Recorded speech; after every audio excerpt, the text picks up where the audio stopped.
Bom, este é o curso Testamentos, ele vai ser dividido em 8 aulas de 30 minutos. E eu agradeço muito pelo interesse de vocês de participar deste projeto Trabalhando com o Direito das Sucessões. Já tem o curso Trabalhando com o Direito das Sucessões lá na plataforma e este agora é como se fosse um adendo. Tá? É uma construção, é uma complementação, porque lá foi trabalhada a sucessão legítima e a partir de agora, conhecedores da sucessão legítima, que é o tronco central, digamos assim, é aquilo sobre o que você não pode desconhecer, tá? Para que você consiga trabalhar com a melhor técnica possível todos os demais desmembramentos que decorrem da sucessão legítima. Na noite de hoje, a ideia é trabalharmos testamentos como ferramenta de planejamento sucessório, tá? Então, se a gente fosse falar de natureza jurídica de testamento, testamento é um negócio jurídico, é um ato jurídico que gera efeitos jurídicos para o futuro, para o momento da nossa morte. Sugerir ao cliente falar de testamentos pode ser difícil inicialmente, porque você vai fazer ele pensar em 3 coisas que são, quando conjugadas, quando juntas, difíceis de uma certa maneira. Ele vai falar de afeto, vínculos de afeto, ele vai falar de patrimônio e ele vai falar da própria morte. Ele vai ter que refletir sobre a própria morte. Só que é enquanto estamos vivos que esses arranjos podem ser feitos para proteger alguma pessoa que nos é próxima e que precisa de nós por algum motivo, ou para fazer ajustes necessários que nós faríamos se estivéssemos vivos. Mas a morte é certa, tá? E existe uma possibilidade de fazer algumas programações para que as pessoas que dependem de nós fiquem mais protegidas, e isso é muito prazeroso. Para mim, como advogada, poder acompanhar um cliente, dar as orientações que vão ajudá-lo, ao cliente e à sua família, quando vêm todos juntos, a tomar essas decisões que são tão importantes. Existem várias ferramentas de planejamento sucessório. Eu estava falando antes, né? Algumas estão na moda, como se fossem as melhores, as perfeitas e ideais, e outras estão sendo rejeitadas e sempre me perguntam qual é a melhor ferramenta de planejamento sucessório. E eu andei observando, eu andei fazendo uma pesquisa e achei algo muito curioso. Vou chamar de curioso. Vou explicar para vocês o que é. Quem vende holding diz que a holding é a melhor ferramenta de planejamento sucessório e diz que o testamento não façam testamentos. Quem trabalha com planejamento sucessório de uma forma mais genérica diz que partilha em vida e o uso do direito real de usufruto é a melhor ferramenta de planejamento sucessório, mas que holding não é, porque é muito complexo, e que testamento é algo ultrapassado. Quem trabalha com testamento diz que testamento é a melhor ferramenta e descarta as demais possibilidades. E eu vou explicar uma coisa para vocês. Estão todos errados. Estão todos errados. Todas as ferramentas de planejamento sucessório são ótimas. São ótimas. Porque a ferramenta de planejamento sucessório, ela não é boa se for boa para mim, advogada. Ela tem que ser uma boa ferramenta na medida em que ela resolva o problema do cliente. Eu vou explicar para vocês melhor como isso funciona. E eu tenho falado durante todo esse período, trabalhando neste projeto, trabalhando com o direito das sucessões, que todos esses assuntos precisam ser trabalhados com muita calma, porque eu não posso, por exemplo, e eu vou ser bem direta com vocês, eu não posso, por exemplo, trabalhar com holding sem conhecer sucessão legítima, porque eu só vou poder orientar o meu cliente se a holding é adequada ou não no caso dele, com o conhecimento que só a especialização em sucessão legítima me dá. Então percebam que não adianta, eu não vou economizar a verdade aqui com vocês. Não adianta estudar holding, não adianta estudar testamento, que é o nosso foco na noite de hoje, se você não é conhecedor da sucessão legítima, da estrutura do direito sucessório brasileiro. do Direito das Sucessões é o nome do último livro do Código Civil de 2002. Por isso, o projeto mais amplo que eu estou propondo para vocês. O curso que já está lá na plataforma estrutura a sucessão legítima no aspecto do direito material e processual como um todo. Então, regras de sucessão legítima e como fazer o inventário. Verdades. A noite de hoje ela será recheada de verdades. Se vocês me perguntarem qual é o cliente mais recorrente no escritório, vamos ser bem direto? Qual é o maior ganho financeiro? Porque a gente está estudando, porque a gente precisa viver da advocacia. E a gente não tem salário, a gente faz neste mês o trabalho para o cliente para poder pagar as contas no mês que vem. O cliente mais recorrente no escritório é o do inventário. Aí como é que você quer trabalhar com a holding se você tem um público muito mais restringido para a holding? Ah, professora, mas a holding é uma nova mentalidade que surge e é importante? É uma nova mentalidade? É importante.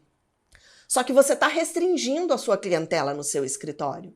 Aprenda a fazer inventário, porque com o conhecimento de inventário e com a experiência que você vai adquirir no convívio com as famílias, que vão passar pelo seu escritório, isso vai formar em você uma bagagem para trabalhar melhor com planejamento sucessório. Percebem?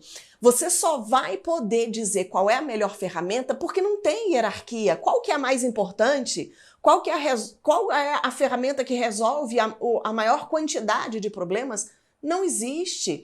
Até porque eu posso ter utilizado uma das ferramentas de planejamento sucessório para mim, na minha vida pessoal, mas ela não necessariamente vai ser a melhor ferramenta para o meu cliente, porque o problema dele é diferente do meu. Olha só, o papel do advogado não é resolver o próprio problema, é entender o problema do cliente e resolver o problema do cliente. Só aí que você vai estar usando o seu conhecimento técnico de forma adequada e fazendo amigos pelo caminho, porque eu tenho dito isso também. Esse cliente vai ficar se sentindo seguro com o trabalho que você prestou e ele vai voltar para o seu escritório. Então, o trabalho do advogado é complexo porque ele também não pode fazer necessariamente... Deixa eu contar um pouquinho antes de dar sequência, falar um pouquinho para vocês dessa complexidade, de como funciona o raciocínio do advogado que realmente é especialista nessa área. Eu queria indicar para vocês 2 séries, estão lá na Netflix, tá? Tem 2 séries em que aparecem cenas que vão ser muito importantes para a gente, não só no dia de hoje, mas nas próximas terças-feiras, ou seja, durante o nosso curso. Uma é o Dr. Murphy, que é um médico autista, cirurgião top das galáxias lá num hospital norte-americano, eu recomendo. E a outra é a Rainha do Gambito, uma garota muito nova, super top num xadrez, e ela tem um raciocínio muito espetacular nas 2 séries. Existem cenas que criaram uma imagem de algo que eu queria conseguir descrever há muito tempo e não conseguia uma imagem, não conseguia descrever essa imagem. Tanto o Dr. Murphy como a garota, que eu não lembro, a jogadora de xadrez lá da Rainha do Gambito, eles, quando estão diante ali de um momento muito estratégico em que eles têm que tomar uma decisão, ela no jogo ou na vida e ele também, eles divagam um pouquinho assim e o filme mostra pra gente uma imagem que se apresenta pela descrição da imagem mental deles e aí eles conseguem a solução do problema que eles têm que enfrentar. Assistam, é espetacular, tá? Eu aprendi algo durante a minha vida com o professor Nelson Rosenwald. Eu vou agradecer aqui, para que fique registrado, alguns agradecimentos com relação a alguns professores que passaram pelo meu caminho e me influenciaram muito, de forma muito positiva. O professor Nelson Rosenwald é um deles. E a imagem que ele criava na época é que o advogado, para trabalhar nessa área, no direito civil de uma forma geral, mas nessa área, ele tem que ter olhos de águia. O que significa isso? Se você se especializa demais, olha aqui, ó, se você se especializa demais, você diminui voluntariamente o seu ângulo de visão. Hoje a advocacia exige de nós especialização, mas cuidado com isso. Se você se especializa demais, fechando o seu ângulo de visão, você perde contato com outras informações que são importantíssimas para a decisão que você tem que tomar no caso concreto que você está analisando.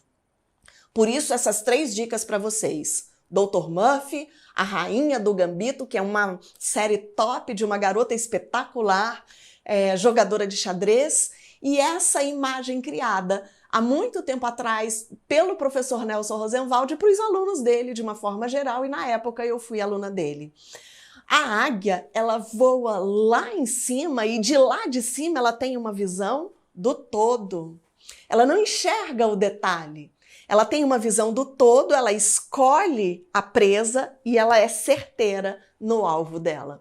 A ideia do projeto Trabalhando com Direito das Sucessões é essa, tá? Por isso nós começamos pela sucessão legítima e ali nós formatamos o nosso ângulo de visão bem amplo.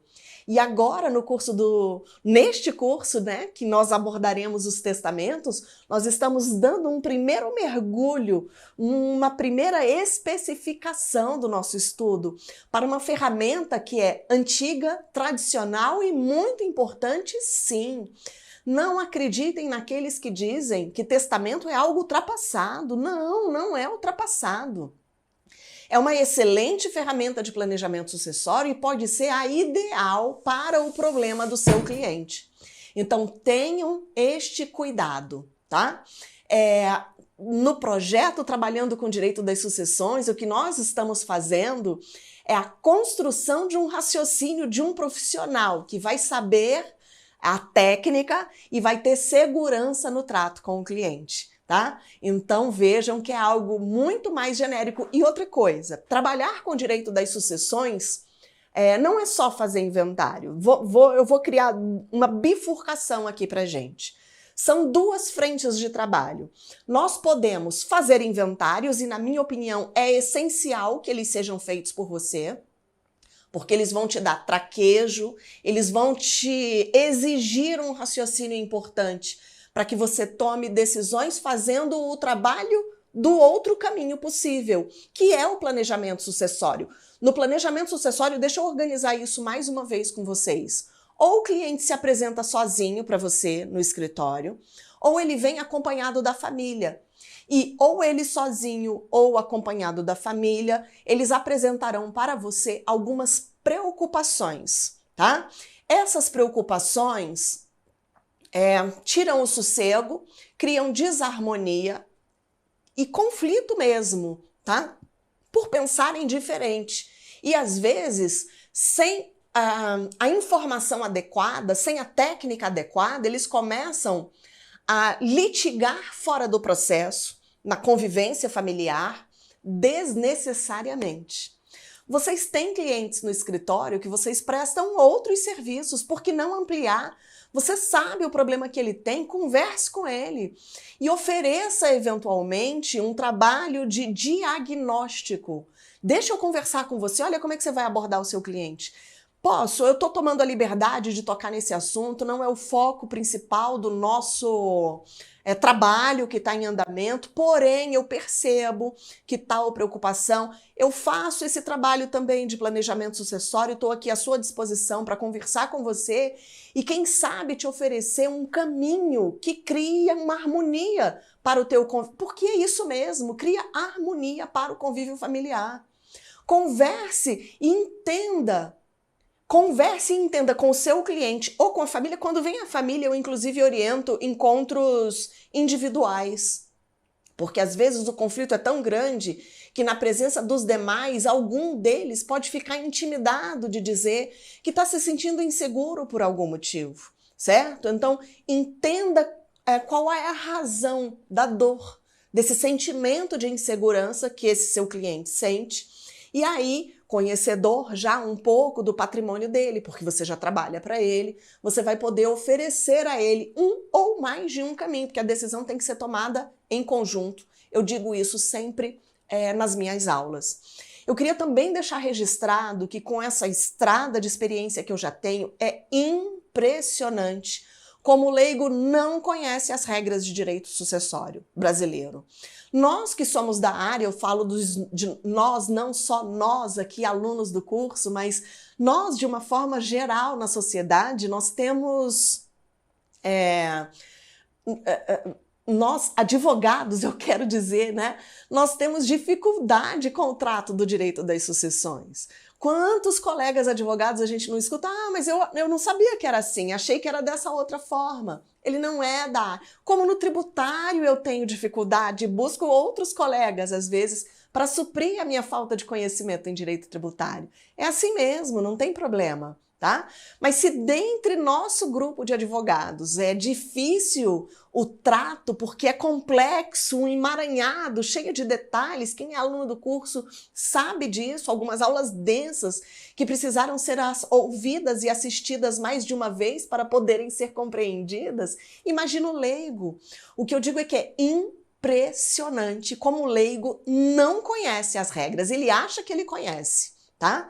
E ele tem as verdades dele na mente dele. É assim que o cliente chega no escritório.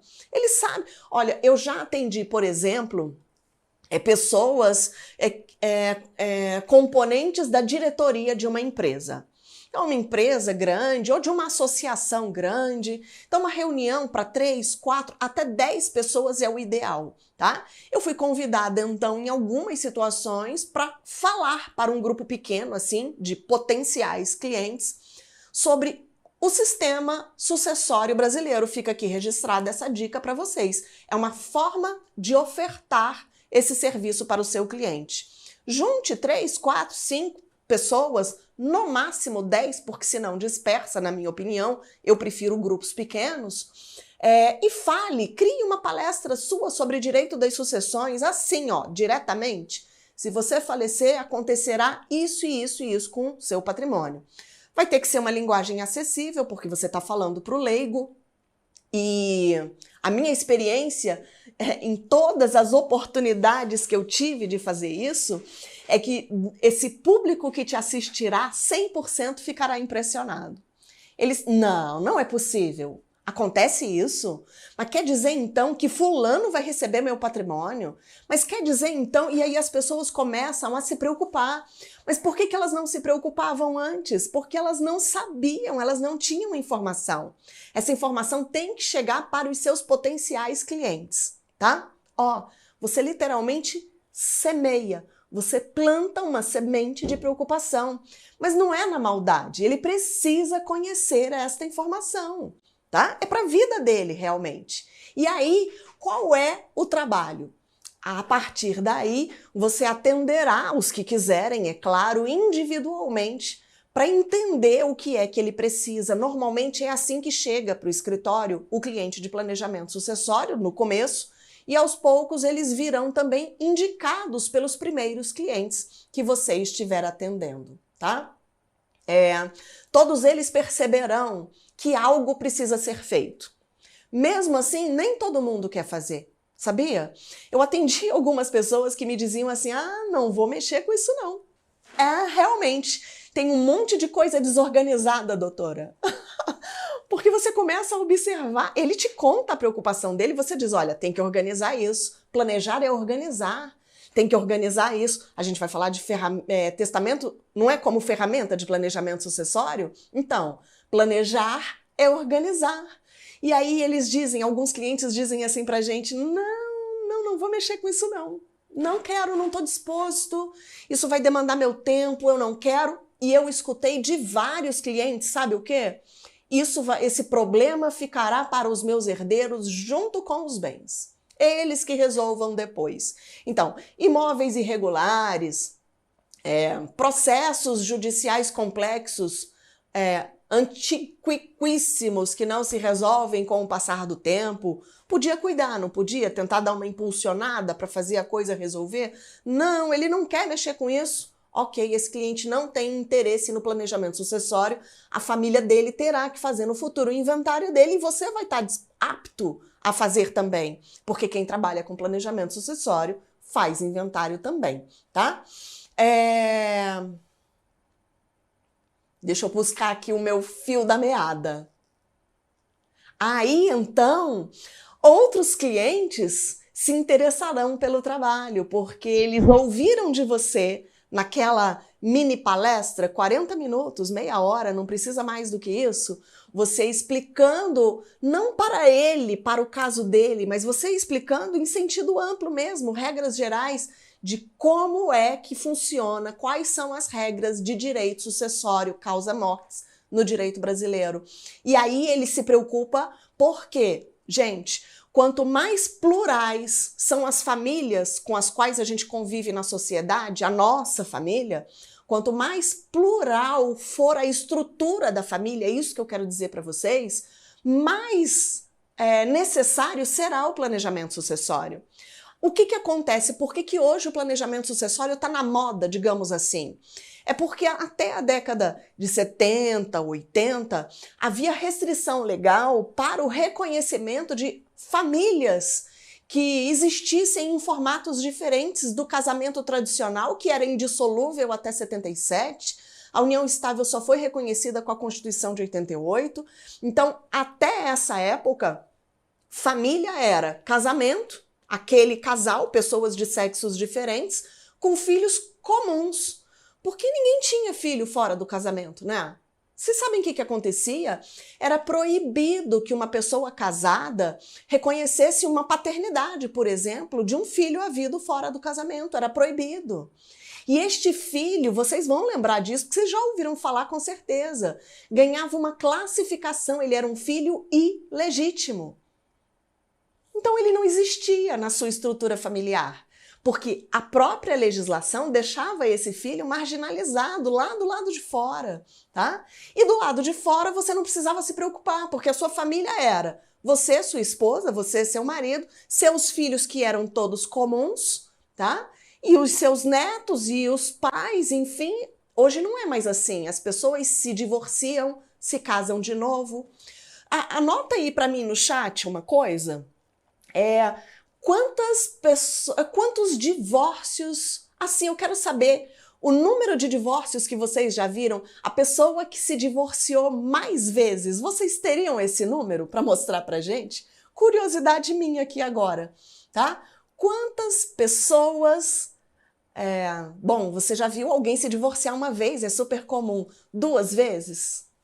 3 vezes? Porque quem divorciou 4 vezes, divorciou, casou, divorciou, casou, divorciou. E imagine que essa pessoa, na medida que se divorcia e se casa de novo, ou fica viúvo e casa de novo, vai tendo filhos de relacionamentos diferentes. Eu tenho uma cliente que o ex-marido tem 8 filhos com 4 ex-mulheres. E na medida que, olha só, Kátia, na medida que as pessoas vão se casando novamente e vão tendo filhos de relacionamentos diferentes e vão convivendo com pessoas que também vêm para este relacionamento com você trazendo filhos de relacionamentos anteriores. Vocês estão entendendo?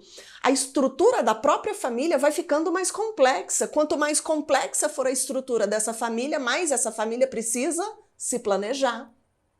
É por isso que o planejamento sucessório, por isso, em resumo, que o planejamento sucessório está ficando na moda, cada vez mais utilizado. Mas ainda é muito residual, tá? É uma camada muito restringida ainda na nossa sociedade que tem acesso a esse tipo de informação e que tem recursos para investir na utilização dessas ferramentas e desses mecanismos de organização do próprio patrimônio. Com qual preocupação? De viver bem, é a primeira preocupação, e de proteger.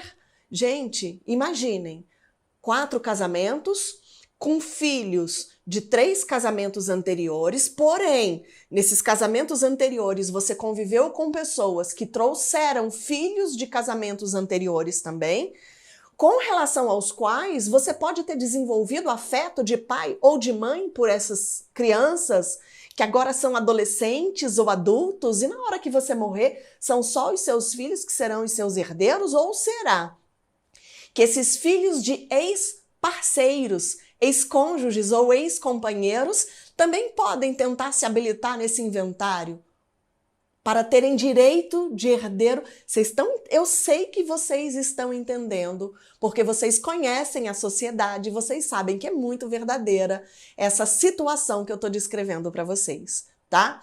Essas pessoas que assistirão essa palestra que você vai apresentar, com a finalidade de captar cliente mesmo, se forem 10 pessoas, 8 sairão preocupadas, tá? 8 sairão preocupadas dessa palestra e muito provavelmente, talvez não ali imediatamente, mas muito provavelmente te procurarão para que você tenha um espaço de maior privacidade e ofereça informações mais específicas para aquela pessoa específica que você está atendendo.